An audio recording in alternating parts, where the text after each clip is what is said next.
সেনাবাহিনী আমাদের আশ্বাস দিয়েছে যে এ জায়গায় কোনো হট্টগোল হবে না, তারা সর্বোচ্চ চেষ্টা করবে জানি কোনো বিশৃঙ্খলা না হয়, সেদিকে তারা খেয়াল রাখবে। এ জায়গায় সেনাবাহিনীর লোক আসছিল, কর্নেল আসছিল, আসা এ জায়গায় পরিদর্শন করছে।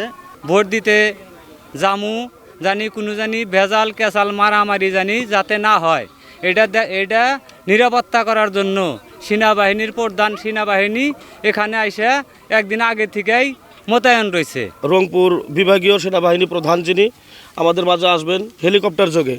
আসলে যে হেলিকপ্টার যোগে আসবে এটা শুনেই আমাদের সাধারণ যে উৎসুক জনতা আছে, এটা শোনার পর থেকে আমাদের ভেতরে একটা মানে আনন্দ উল্লাস কাজ করতেছে। আমরা আসলে এর আগে কখনোই আমাদের এই চর অঞ্চলে এই ব্রহ্মপুত্র নদীর মাঝখানে কেউভাবে আসেননি আমাদের দেখার জন্য বা কোনো খোঁজ খবর নেওয়ার জন্য।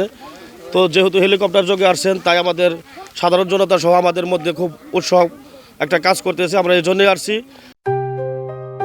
JBS holdings limited. লোকজন যারা আসছিল তারা সবার সাথে মত বিনিময় করেছে। তারা বলেছে যে কোনো কারণে বা কোনো দিক থেকে যদি নির্বাচনে কোনো সহিংসতা হয় তাদেরকে জানানোর জন্য বলছে। এলাকাবাসী খুব ভালো সাড়া দিয়েছে।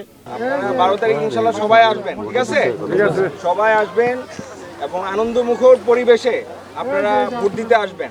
কোনো ধরনের আইন শৃঙ্খলার অবনতি ঘটে এমন কোনো পরিস্থিতি এখানে তৈরি হবে না। এবং বাংলাদেশ সেনাবাহিনী এখানে আছে। আজকে আপনারা মহড়া দেখতে পেলেন। আমরা আরও অনেকগুলো পদক্ষেপ নিব।